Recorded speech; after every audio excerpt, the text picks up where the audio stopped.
सलवात भेज पर मोहम्मद वाले मोहम्मद।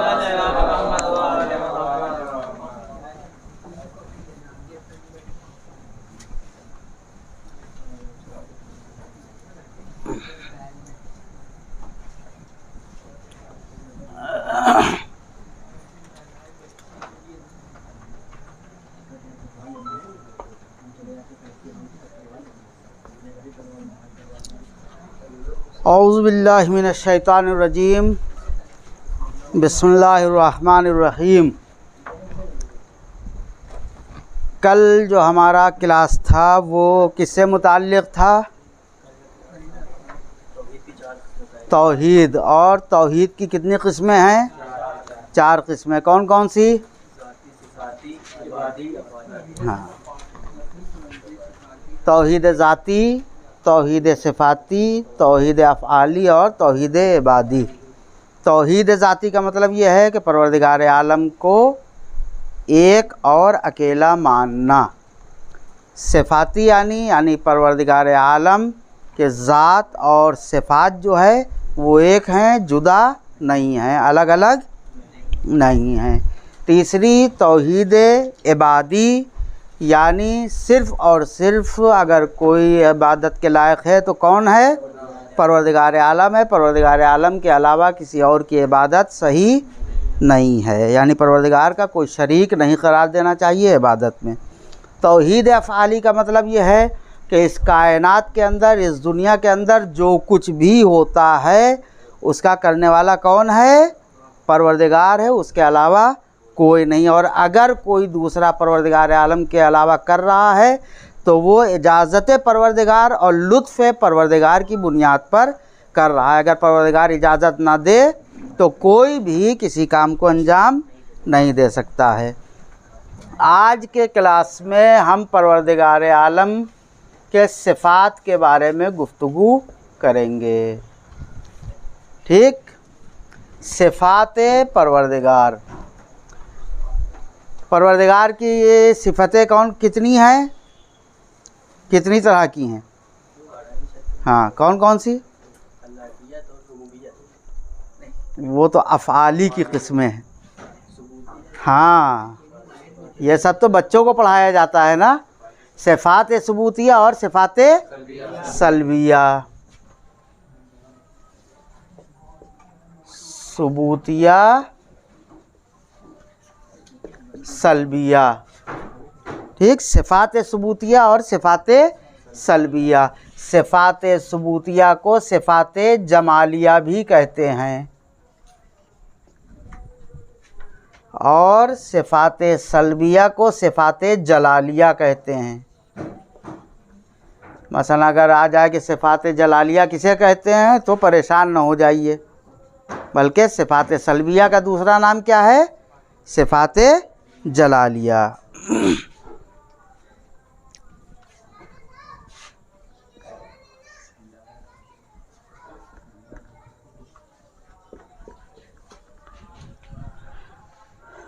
ठीक, अब तारीफ़ कर रहे हैं कि सिफ़ात सुबूतिया या सिफ़ात जमालिया किसे कहते हैं।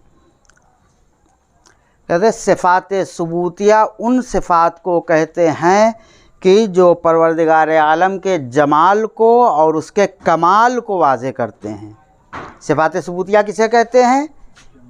जो अल्लाह के कमालात को बयान करें, कमालात को बयान करें। जैसे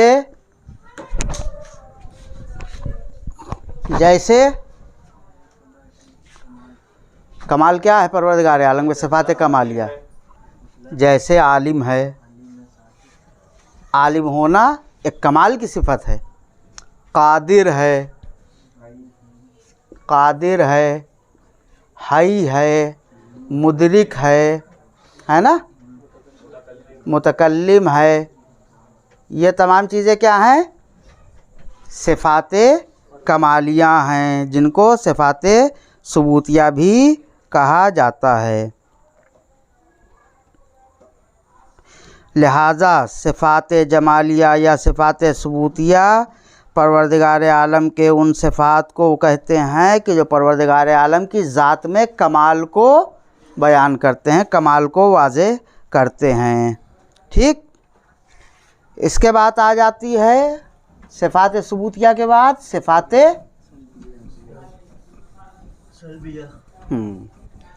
जिसको सिफ़ात जलालिया भी कहते हैं।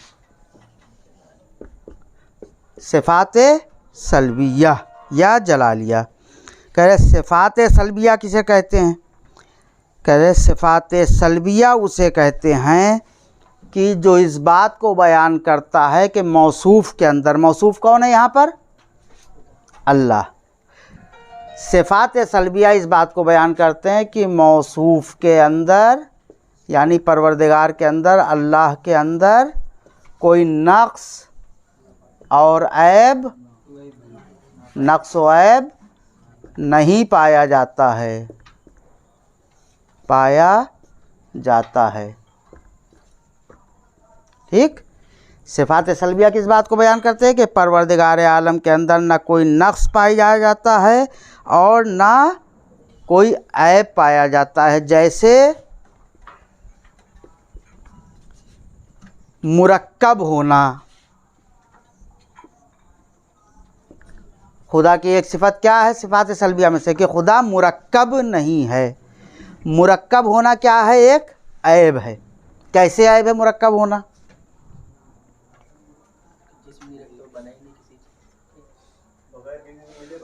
हाँ, अल्लाह जो है वो मुरक्कब नहीं है। जो शय मुरक्कब होती, मुरक्कब यानी एक शय का दो या दो से ज़्यादा चीज़ों से मिलकर बनना। अगर एक शय मसलन आपको शरबत बनाना है, शरबत बनाने के लिए कम से कम पानी और शक्कर की ज़रूरत है ना? कम से कम जो सादे से सादा शरबत आपको बनाना है, पानी और शक्कर चाहिए, और भी अगर चाहिए तो नींबू मिलाइए, रूह अफ़ज़ा मिलाइए, 10 चीज़ें मिला दीजिए। तो ये मुरक्कब होना ये कमाल है या नक्स है? नक्स है। क्यों नक्स है? इसलिए कि इनमें से अगर कोई एक चीज़ नहीं है तो शरबत वजूद में आएगा? नहीं आएगा, शरबत नहीं बन सकता है। इसका मतलब यह है कि अगर खुदा मुरक्कब हो जाए तो परवरदिगार आलम का वजूद जो है वो किसी एक के ऊपर मुनहसर हो जाएगा। यानी इसके वजूद के लिए शक्कर भी चाहिए और पानी भी चाहिए। कोई एक नहीं है तो परवरदिगार आलम का वजूद क्या हो जाएगा? ख़त्म हो जाएगा। लिहाजा ये नक्स आ जाएगा परवरदिगार आलम की ज़ात में कि उसकी ज़ात डिपेंड हो जाएगी किसी दूसरी चीज़ के ऊपर कि अगर वो चीज़ ना रहे तो परवरदिगार की ज़ात भी नहीं रहेगी।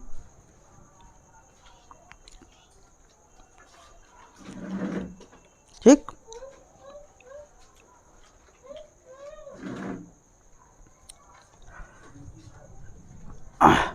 या मसलन परवरदिगार आलम का जाहिल ना होना। परवरदिगार आलिम है या नहीं है? हाँ, सिफ़ात सल्बिया क्या करती है? परवरदिगार आलम से सिफ़त जाहिलियत को मना करती है। क्यों? इसलिए कि जाहिल होना कमाल और फ़ज़ल नहीं है, बल्कि जाहिल होना क्या है? एक नक्स है और एक ऐब है, और परवरदिगार आलम के अंदर कोई नक्स और ऐब नहीं पाया जाता। इसी तरीक़े से और दूसरी सिफ़तें जो परवरदिगार आलम की हैं उसको भी आप इसके अंदर ला सकते हैं। मसलन किसी का शरीक ना होना, परवरदिगार किसी का शरीक नहीं है।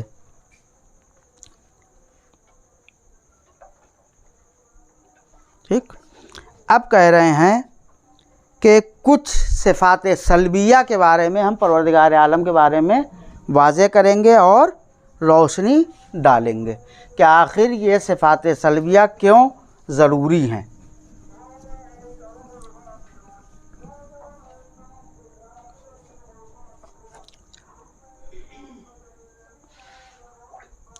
कह परवरदिगार आलम के सिफ़ात सल्बिया बहुत हैं, यानी जितने भी नक्स की चीज़ें पाई जाती हैं वो सब परवरदिगार आलम के सिफ़ात सल्बिया में से आए होंगी। लेकिन हम जो हैं कुछ चीज़ों के ऊपर बहस कर रहे हैं, और सबसे पहले सिफ़ात सल्बिया के ऊपर हम दलील पेश करेंगे।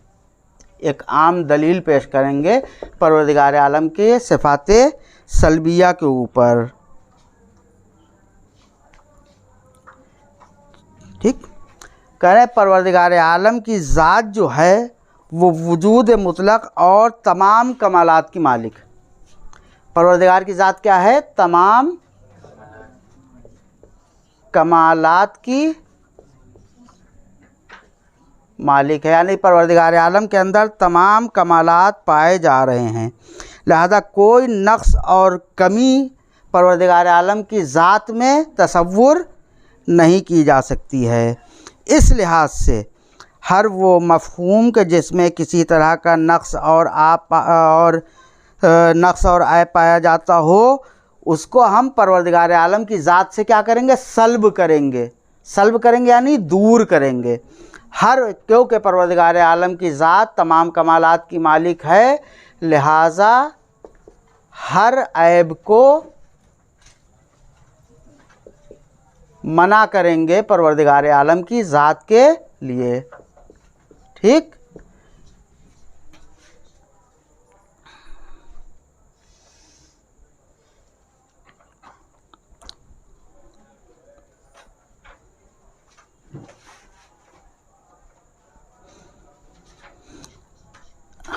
लिहाजा क्योंकि परवरदिगार की ज़ात तमाम कमालात की मालिक है, लिहाजा हम ये कहेंगे कि क्योंकि जब उसके अंदर तमाम कमालात पाए जा रहे हैं तो इसका मतलब यह है कि परवरदिगार आलम हर तरह के नक्स और ऐब से दूर है।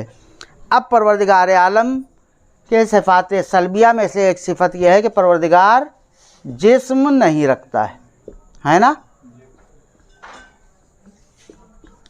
क्यों परवरदिगार आलम जिस्म नहीं रखता है? क्यों परवरदिगार आलम से जिस्म की नफ़ी की गई है?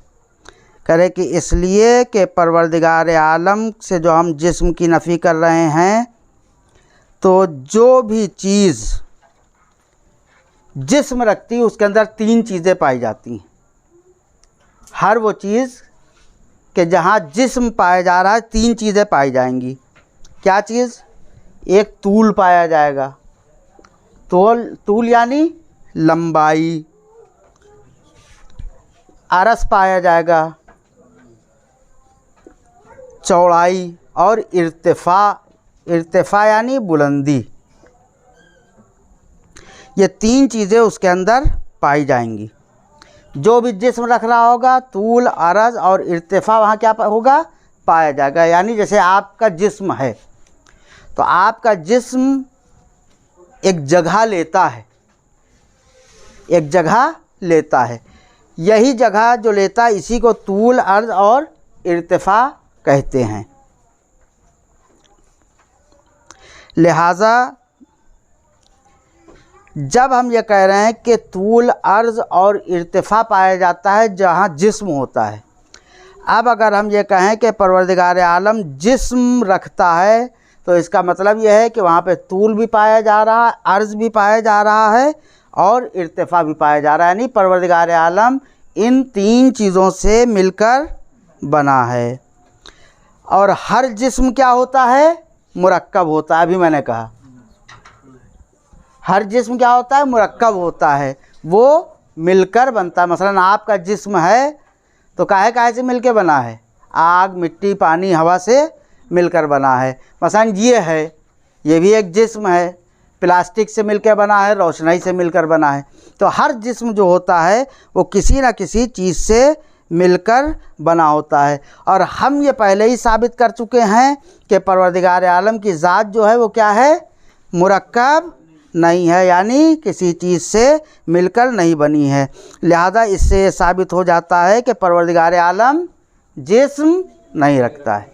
क्या दलील हुई कि परवरदिगार आलम जिस्म नहीं रखता है? कि जो चीज़ जिस्म रखती है वहाँ पर तूल, अरज ये तमाम चीज़ पाई जाती हैं, और जिसमें तूल, अरज पाया जाता है वो कई चीज़ों से मिलकर बनता है, और जो मिलकर बनता है वो मुरक्कब होता है। लिहाजा जो मुरक्कब होता है वो जिस्म रखता है, और परवरदिगार आलम मुरक्कब नहीं है, इसलिए जिस्म भी नहीं रखता है। बात वाज़ेह हो गई?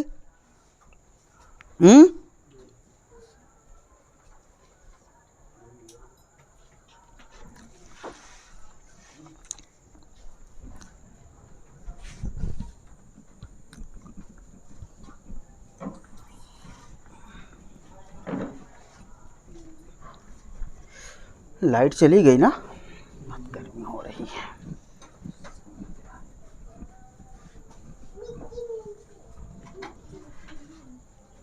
सबसे पहले हमने जिस्म की नफ़ी की कि परवरदिगार आलम के यहाँ जिस्म नहीं पाया जाता है।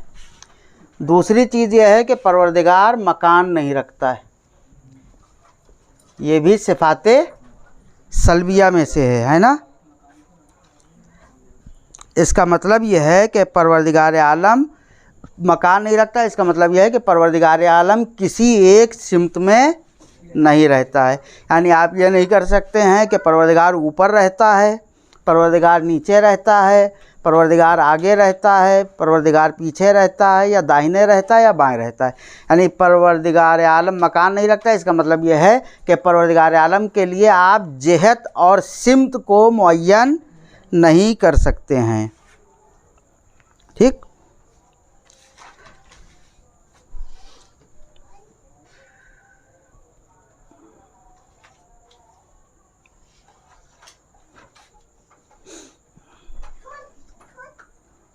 हालांकि बाज़, देखिए जब भी कोई इल्म होता है तो वहाँ नज़रियात होते हैं, है ना। हालांकि बाज़ लोगों का नज़रिया है, हमारा नज़रिया नहीं है।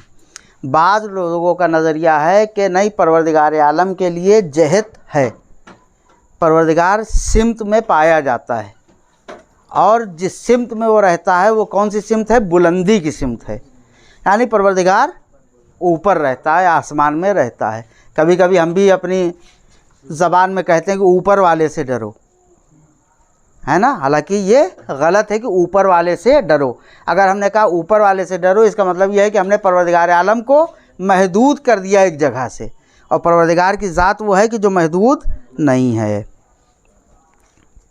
ठीक। अब परवरदिगार आलम क्यों मकान नहीं रखता है और सिमत नहीं रखता है? इसलिए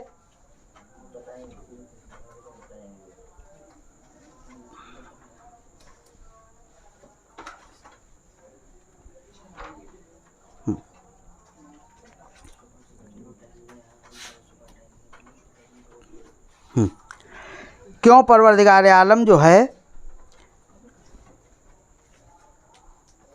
वो मकान नहीं रखता है। ठीक। कह रहे हैं कि परवरदिगार आलम मकान इसलिए नहीं रखता है क्योंकि मकान में रहना, ठीक, किसी जगह पर, किसी मकान पर या किसी मकाम पर रहना, ये क्या है? मकान पर रहना किसकी सिफत है? किसी मकान पे रहना किसकी सिफत होती है? हैं? जिस्म की।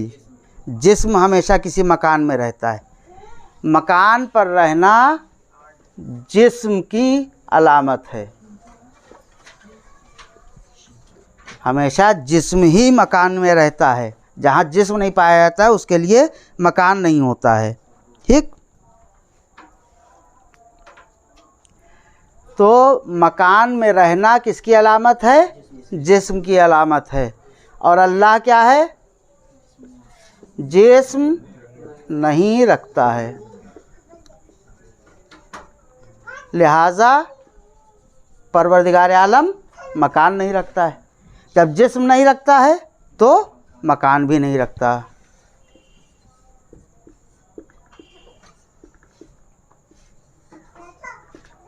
जैसे अगर सवाल किया जाए कि परवरदिगार आलम मकान क्यों नहीं रखता है, तो आप क्या कहेंगे? मकान में रहना, किसी जगह के ऊपर रहना, किसी मकान के ऊपर रहना, ये किसकी अलामत और सिफत है? जिस्म की सिफत है। और परवरदिगार आलम जिस्म नहीं रखता है।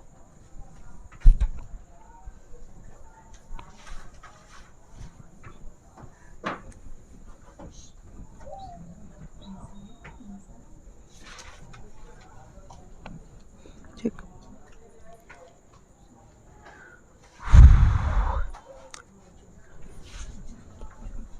अब सिफात सल्बिया में से एक चीज़ है नफ़िए रोयत। नफ़िए रोयत का मतलब ये है कि परवरदिगार दिखाई नहीं देता है, परवरदिगार आलम को कोई देख नहीं सकता है। कह रहे क्यों नहीं देख सकता है? कह रहे पहली चीज़ ये है, देखी वो शय जाती है जो निगाहों के सामने मौजूद हो। ठीक, वो शय देखी जाती है जो निगाहों के सामने हो, जो निगाहों के सामने हो। और आँखों के सामने होने का मतलब ये है, यानी निगाहों के सामने होने का मतलब ये है कि वो शय किसी ख़ास सिमत या किसी ख़ास जिहत में होगी। आप किसी शय को कब देख सकते हैं? जब कोई शय आगे हो आपके, तब आप देखेंगे, या आपके पीछे हो और आप पीछे, यानी आप जब सिमत की तरफ, किसी सिमत की तरफ निगाह करेंगे तब आप अपनी निगाहों से देख सकते हैं। ठीक, लिहाजा मरई होने का, यानी देखने का तकाज़ा ये है कि जिस शय को देखा जा रहा है वो किसी सिमत और किसी जिहत में पाया जाना चाहिए। जो शय देखी जा रही है उसको किसी जगह के ऊपर किसी सिमत होना चाहिए। मसलन अगर सामने है तभी दिखाई देगी, दाहिने है तभी दिखाई देगी, बाएं है तभी दिखाई देगी, ऊपर नीचे है तभी दिखाई देगी। लिहाजा हर वो शय जो निगाहों से देखी जा रही है उसके लिए जिहत और सिमत का होना क्या है? ज़रूरी है। अगर जिहत और सिमत में नहीं है तो वो शय दिखाई नहीं दे सकती है। और हमने पहले ही ये साबित कर दिया है कि परवरदिगार आलम जिहत और सिमत नहीं रखता है। क्यों नहीं रखता? इसलिए कि जिहत और सिमत वो शय रखती है कि जहाँ जिस्म पाया जाता है, और परवरदिगार आलम जिस्म नहीं रखता है। ये कुछ चीज़ें हैं परवरदिगार आलम के सिलसिले से कि जिनको हैं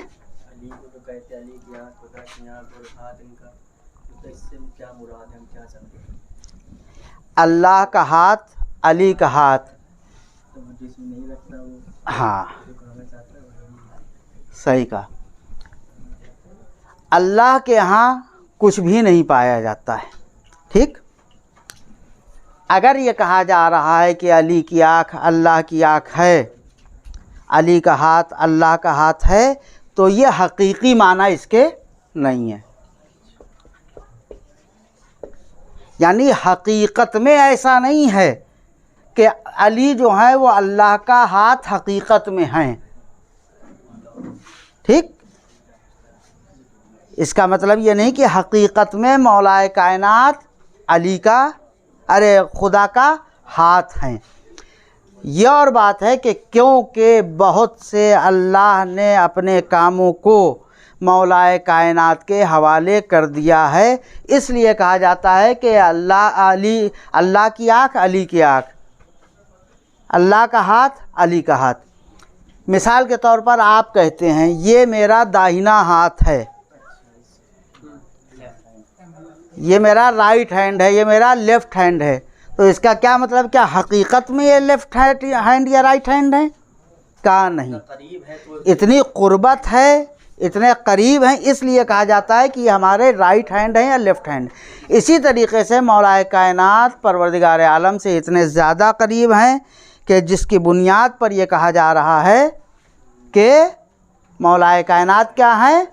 वजहुल्लाह हैं, नफ्सुल्लाह हैं, ये तमाम चीज़ें हैं। ये मजाजी माना में हैं, हकीकी माना में नहीं हैं। और कोई सवाल? और कोई सवाल किसी का? तो आज गर्मी भी है, इस बहस को हम यहीं पे ख़त्म करते हैं। इंशाअल्लाह कल से हमारी बहस शुरू होगी अदालत। ठीक, कल से अदालत लगेगी। सलवात भेदे बर मोहम्मद वाले।